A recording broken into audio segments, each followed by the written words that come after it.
Hello, how you doing, guys? Good morning or good afternoon, whatever you are. And in this video, I wanted to ask a question. It's going to be more like a reflection. Let me see. More like a reflection video because we haven't talking about the project of my soul. So if I ask each of you, if I just meet you, or we are chatting in Messenger, or we are having an interview for a job, or we just met you in a party or anything, the question is going to be like, who am I, right? And when I was in my own guidance, in these few days that I took for myself to say, okay, so who's my soul and who I define myself and what I perceive, people validate me, who am I? And even though we talk that it do not matter how much people perceive them as, because we see what we are or what we can understand from the metaphor of my Chinese food is going to be with the ingredients that I have where I am and with the knowledge that I do have. If you ask, and you can do this like a test in your own personal life, if you ask 10 persons like who you are, normally when we ask those things, I'm gonna give you guys a minute to think, okay, if Spirit will be asking this to me, who am I, what I will answer. And I want you to imagine that you describe yourself with the narrative that you think you are. And just your own silence. Give yourself permission to fail. Give yourself freedom to feel, to think. And in that same narrative, in my own experiment, in my own life, the answers were kind of like the biography or your curriculum, like when you are applying for a job. Well, I am Reiki 25 level. I channel Arcturians from 25 years ago. I have lived in France, Colombia, Brazil. This is just an example that I'm doing. And then my question asks, is that really who you are or I am? And this is a question that I would like to invite you to make yourself. Are you your story? What happened to you? The achievements that society validate that you have done successfully, or the mistakes that you have perceived through the eyes of others that you have done? Because in that example, the inner child trauma do not have to be the suffering of the adult. Or should it be? If something happened to you when you were a child or teenager or an adult and it feels like a mistake, like it shouldn't happen, it wasn't the right thing, it was an injustice, I was the victim, and that happened a long time ago, and am I still suffering? Another question is it the way you would like your life to be the rest of your life? And we may not have those answers right now, but this is the answers that I would like that you ask yourself. Because when something ends, when something have a disclosure, when there is a breakup, when there is a death or an end, it just means that a cycle is closed and then something new will come. And normally we'll have these periods of anxiety when we are into a huge, amazing change, because it's the uncertainty. You have never been there, but it doesn't mean it's going to be something bad. And this video, it's going to be more about introspection. Give yourself the time to listen to yourself. This is the invitation. This is something I have been practicing, especially during this year, because when I do yoga, I don't do yoga every day. I'm flexible because I did ballet, but normally I like yoga because I kind of self-heal and relax and then listen to myself. Like, if I would put every organ in my body like in a table, and I could ask my heart, okay, how do you feel? Do I normally ask my heart, how does it feel? Or I just go through life, imagine it'll pump blood all over and make oxygen and red cells and white cells and all the nutrients that my body needs without checking in? Or I just check in when like, feels heavy. Or, I just feel like my heart is racing, what's going on? So why we are exactly not paying attention to things that we need for our survival, like our stomach. If we don't eat, maybe we'll survive a few days and then our body's gonna shut down. If I breathe, if I ask you right now, were you aware 30 seconds ago the smell and the space that you are? No, because you weren't paying attention. But it wasn't that it was no smell. It was a smell, but we weren't focusing on it. But if we do that now, well, for me, my room smelled like fresh. But yesterday I had a rose lavender candle that still I can perceive in the hue. And then if I expand that, I can perceive the scent of my skin and the scent of my shampoo, and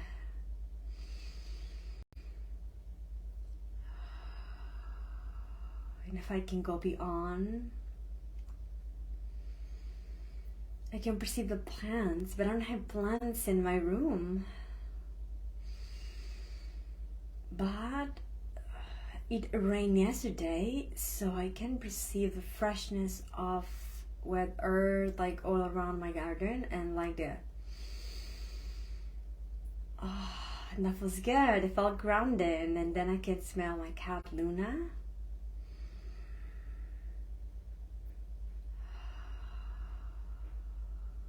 And then I realized that I shift my perception. We can do that all the time, every time. And part of a journey of healing, guys, for me, really, why do you wake up? Ask this yourself. Why am I here? Why am I awake? Have I always been like that? And if I have been like that, why? What I want to do with that? Is it because I want to talk to aliens? Is it because I want to know myself? And if I want to know myself, and I'm more than 30 or 20, why I don't know myself already, right? Because that could be understandable at your 10 or 15 or 8 or 5. That older people ask you, hey buddy, what are you gonna do when you are grown up? I don't know, maybe an artist. I remember that I used to say that. And then I remember that I don't know, somehow I gotta believe that artists were going to be losers. You were living poorly. So I said, no, I don't want to be an artist anymore, Mom, because I won't have money. I will just go to school and I will learn something, because if you go to university, you'll have a good job in a good company with dental and stuff like that, so that will secure my future. And then I'll have like a husband and then a family, blah, blah, blah, blah, blah, blah, blah. And then when do those beliefs change from an unlimited perception that when you were a child, from what do I want to be? Do you guys remember when you were little, what were your dreams? Like, I'm gonna go to the Himalaya. I remember that I was saying, I want to be a ballerina, ma'am, and I want to be an artist. I would just want to draw, and at the end, life redirect me into that artistic part of me. But now the question is, why are you here in this spiritual journey? Because you want to save people? A lot of people said that. My mission is to save people.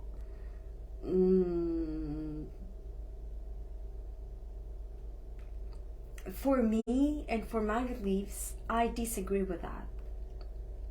You can judge us as right or wrong, but I don't think my mission could be save people, because I will need to manifest a lot of wrong people so I could fix it. And if I think the world needs fixing, then I think God is wrong and creation is the distortion, because it creates wrong stuff. And if that it is, then my perception is distorted. That's according to my beliefs. I do think that my imperfections made me perfect, and that's my authenticity, and this is where the jewels of me are, in the things that in the process to discover. And for me, that is why I am here. Inquiry frequency began not because anything is special. I just needed to understand what was happening to me. Why was he all of those things? So I started drawing them, and I was saying, ma'am, have you seen a being like that, blue with the symbology? Do you know where it came from? And I just need to share what happened to me. And at the end, I discovered that it was like so transformational, not only for me, but for many people. And here I am. Inquiry frequency was the most uncertain thing I have said. Okay, yes, I would just go for it and be bold and brave and renounce to the secure job and be with the flow. But not to do this job, this video wrong. Ask yourself, and if you can write, okay, who I am, and then from what you write, try the next day or in the moment, rewrite it and rewrite it and rewrite it into what feels good.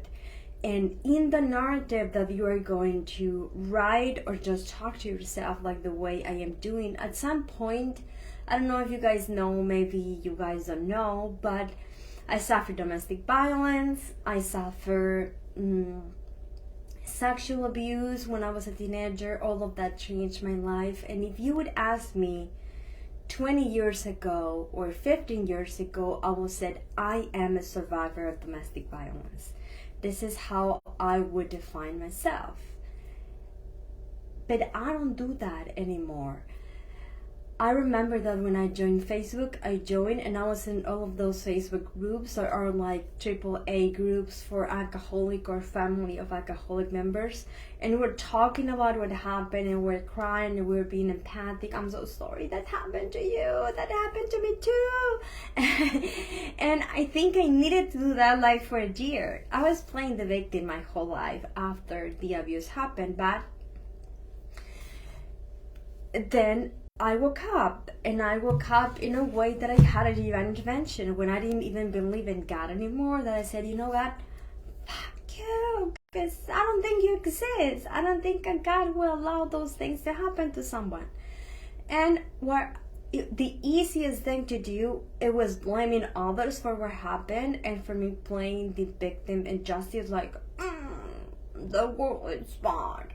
And in that aspect, I just ignored completely responsibility for I could have done to change it. Then after a while, years and years of stupid, unnecessary things, suddenly out of the blue, I started seeing angels in a AAA like worship, like for 36 hours, and I was just like, you have like a godmother, a godfather, and one of those things. And of course I was going because in that part they had like for people with neurosis and depression, and then if you had a family member with alcohol, that it was my dad and my husband, then you could go one of those events, and it was like the 4 or 5 step. I don't have idea. So I was kind of forced to be there. I didn't want it because I didn't want it to do my job, take responsibility for my life. It was easier to say it was their fault, right? So when I went there, I started seeing angels, and I was like, at the end they did like a ceremony. I have talked about this many times, and then in the ceremony it was more like a prayer to a superpower or something, non-religious either. And then all the class had wings, and then when I closed my eyes, I could see like 30 partial faces of angels, and then Archangel Michael was like in a ad of Head and Shoulders, like, oh, like so heavenly and cute and handsome, and I was just like, what's going on? And I was telling my godmother, I'm seeing angels, do you see them too? And she said, no girl, you will be fine when you eat something. And then I realized she thought I was crazy. So I just shut my mouth, and then I asked like other, you can see the angels, like all the wings have, all the clouds have wings. And then I was seeing like a shower of sparks. My third eye just opened like, and I was just like, oh, did you see that? No one was seeing it. So I just shut my mouth and then went within. And then every time I closed my eyes, the angels were like, wow, like, wow, like so heavenly. And I was like, okay, are you angels? I kind of decided to interact with them. And then it's began to rain. It was like rain. And I was like, are they answering to me? And then the rain stopped like for 30 seconds. And then I began asking questions. And then sometimes it was raining like 30 seconds, a minute. And then in others it was a strong wind like. So I figured out the wind, it was a no, and the rain, it was a yes. And then I remember that in the corner, one angel had like alien eyes, and I was just like, oh, that angel, it's ugly. Archangel Michael, what's going on, right? And then even though it was scary, the angels were so heavenly in that unknown moment that I had to let go the resistance and the control and then flow with it. And then I was out telling every people, angels exist. I just saw them, and everyone was like, okay girl, I believe you, but don't tell anyone. And I was just like, so do you believe me? Or don't believe me? And then I think I needed proof.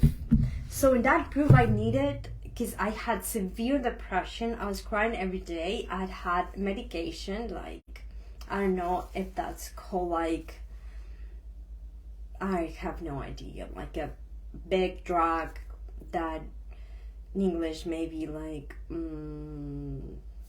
Prozac or something, like for depression or bipolar or something. I was taking that, like a gram, it looked a lot. So I was crying like every day for no reason, like, everything hurt. And people were like, what's going on with you? And I was just like, I don't know, right? So then I realized my tears were like glitter. And I was just like, what's going on with me? I'm having a stigmas or something. And then I was like, oh, glitter. And then I was telling people, look, I'm glowing.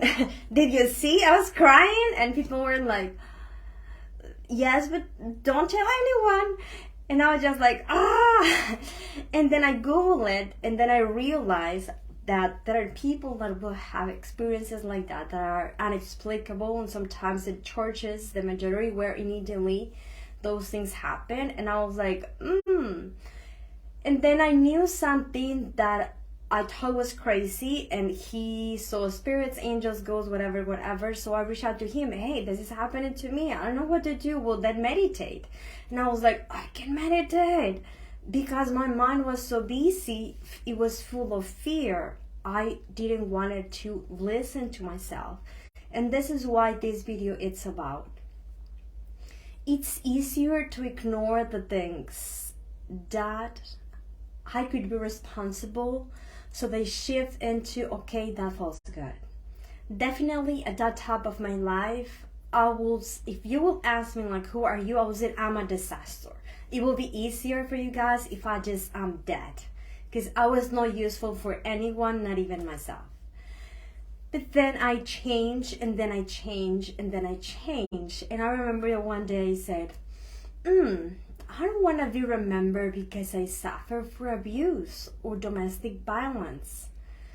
How do I do that? Well, I just have to find another aspect that will define me, because I keep telling the same story to everyone. This is what my mom did. This is what my stepfather, my brothers hate him. My ex, oh, the world, God, right? But I was allowing that child trauma grow and grow and grow, and I feed it with hate and resentment and sadness and blah, blah, blah, blah, blah. And it became the suffering of the adult, and that it is not necessarily. Things could happen to us, and at certain parts of our life, things will happen to us because, I don't know, I don't have the answer honestly. Maybe it's part of life, maybe it's about intervention, I have no idea. But those things are the things we will never forget, and that we grow a new branch if we were tree. Like for me, it was the initiating of my spirituality, but most importantly, beyond like language or channeling or whatever, blah, blah, blah, blah, blah, blah, that thing that we could do, that it feels phenomenal. I began listening to myself and knowing who I am. And after thinking that I was weak my whole life, one day my mom said, Gretel, I think you're very strong because look all the things that happened to you and all that you have done. And I was just like, that's true. I'm strong. So real healing, it isn't being in meditation like knowing about chakras, what Arcturians are planning, what reptilians are doing. It's about transforming the perception of who you are. We can honor what had happened to us in a way that, yes, that happened to me. It wasn't easy. I didn't enjoy it, but I also have these things and these things that I love, that it was magical, that I just shift. So we have balance between our darkness and pains and our joys and fans. Like there is a god that I don't remember the name, that has like a part animal humanoid form from Egypt, and then it says that when you died, you go to Anubis, and then they check in the balance of life, the things that you did wrong and right, and then if the balance of the right things, I mean, it's bigger, then you go to the Egyptian heaven, and if you know, then you go and fucked up yourself into hell. So I remember that one day I dreamed that it was like a cemetery. It was terrifying, and it was like, yes, like horrifying dark, and it was like a little bit of garden, and I was saying like, I was already in this journey, and then I said to my guys, okay, what is this place? It's kind of like freaky, and I don't like to be here. It feels like zombies are gonna come anyway, and this is all the part that you create when you were in depression. Hating your family, not talking to yourself. So every time you did that, a part of you dies. So this is what all of these dead trees, darkness represent, and I was like, oh, like, ew. Did I do that? Oh, yes. And this is just this life. We're not showing you all the lives. And I was like, ew.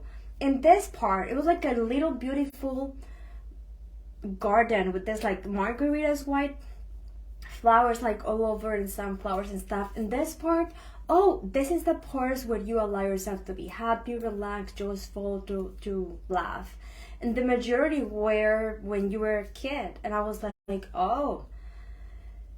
So every time you laugh and enjoy life, you are going to build this part bigger, and then when you die, you're gonna come back here, and then you're gonna review your life.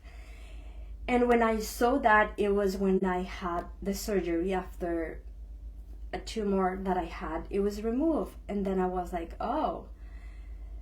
And then I said, well, if I leave and I have the opportunity, I will just grow that part, the garden part. I will make sure I'm happy, I'll make sure I'm relaxed, and whatever that my soul wants to do, I will just go for it. And this is why I want to do this video. I will speak more a little bit about this. I know it's uncomfortable for us to go into the parts that we don't like, but if I don't know myself, if I don't know who I am, from my ego and from my history and from what happened to me, how it is that I can change it in the part that, I mean, a phoenix cannot be a phoenix if it do not burn itself, or I cannot go to heaven if I don't die. And it's part of life. I mean, someone needs to eat the apple and throw the seeds so an apple tree can grow. And it's how in this part of the universe things are. Part of us die and change and transmute, and new come. Like, I never thought I could be an artist and do a living without having a fixated amount income. And for a Virgo like me, that I want to have everything planned, I learned that the more perfectionist and planned I wanted to be, the more insecure I was. A real brave person do not try to control or fix things. Know that a spirit within its own strength, and is going to be okay whatever happened. And this is something that I shift in me, and I keep shifting, and I keep doing it. So this is what I want you guys, you and I, to do for the rest of the year. Define who I think I am, who I think happened to me, but most importantly, what I want to become. So when I end this life, I define the pride of my soul, and then I know I'm going to be remembered. In my case, no one will remember that I was abused and I suffered domestic violence for 11 years. People will remember that I was crazy, that I was at silly things, that I was mixed things. Like, I remember that maybe if it's a baby, instead of saying, do you take the baby to the pediatrician, I'm gonna say, do you take the baby to the vet? I'm always changing words, and then people laugh like, how bad, Gretel? It isn't an animal, it's a baby. And then I'm gonna say like, oh fuck, I'm sorry. So I have more things than the abuse and the violence and depression and the things that I just sabotage myself. People will say that I draw without knowing, that I did videos in English without knowing English, and that sometimes I didn't know how to put the microphone, but it didn't matter. And that whatever people grow with me, that is like each of you, we grow, I'm sure, into a better version of us, and that will be all that matters. And this is what I wanted to take for today. When you do your meditation, just sit with yourself with a cup of chamomile tea or lavender or whatever, hot cocoa or anything. Maybe you can add some marshmallows, because that's food for your soul. I always say that. And just like sit with you and say, look, I'm ready to listen to my body. If I put myself in a table, every organ, every part of me, my gut, my heart, my arms, my eyes, can I feel them? Can I ask, like, eyes, how do you feel? Or I just notice my eyes when I'm in pain. Normally when we are in pain. But if I don't know where I am, and most importantly, if I don't honor where I have been according to my mindset, I can shift into a phoenix. From a dragon that is burning into, I will reborn, bitch. And this is the aspect that I would like you guys to have. And then the most important thing I would love for you to do, and it doesn't have to be in one chamomile tea or cocoa with marshmallows. Maybe you need a month, maybe you need the rest of the year. I'm still figuring out what I want to become within Quarter Frequency. What type of mom or partner I want to be, a type of grandma I would like to be, where I would like to go next with the page, and all of those. Most importantly, the type of house that I would like to have, if I will finally learn how to cook or not. Things like that I'm still figuring out, and it's fine. But when we have focus and we kind of know where we want to go and the things that we're doing right and the things that don't feel that right, but at the same time are balanced with all of the things that are doing right for me, then we can say, oh my God, life feels good. And this, for me, it's real spirituality, and it's all that matters in spirituality. All the rest, techniques, like language, activities, blah, blah, blah, it's just like decorations from a Christmas tree. But the most important thing in Christmas, it is in the Christmas tree, is that you gather the people that love and eat turkey or cauliflower that looks like turkey or whatever. It doesn't matter if we give gifts or not. It matters that it's a time for us to rejoice that a year is going to end with the ones we love, with the ones that love us, and we could just hang out in the best way that we can. So in this perspective, not only asking who I am really, what is a narrative? Like me, I change. If people ask me, I'm an artist, but art is digital, right? I don't always say about aliens, because people are like, oh. A few years ago, I always said, I'm a domestic violence survivor. You notice how I shift? So I want you to know, I want you to go thin and then change the narrative for all the things you are, and then add, okay, but this is just for this life. So all that my spirit isn't unlimited for this life. What more I am? And maybe you guys can add things that I'm an old soul, I'm eternal, I have spirit, I'm connected with God, I can easily talk to angels when I meditate, and then all of the things that represent the magicality in you. And then most important, with all of these things I do that feel good for me, that feels easy, where I want to go. So at the end of this life, and I'm not saying that we're gonna die, but I would like that I have my affairs in order. So whenever it's my time, I said, I'm ready. You can do it today or in 10 years, but I'm okay, God, with all things I have done. So we are happy and living every day as it is the last one, because in reality, we don't know how long time we have. It appears as we may have a lot, but we don't know. So with this video, I'm gonna end it here, and I would like to ask your soul to be activated, your higher self to guide you, and whoever it is in the highest and best to assist you in your journey within your soul, so you define who you are, who you have been, but most importantly, what you would like to become.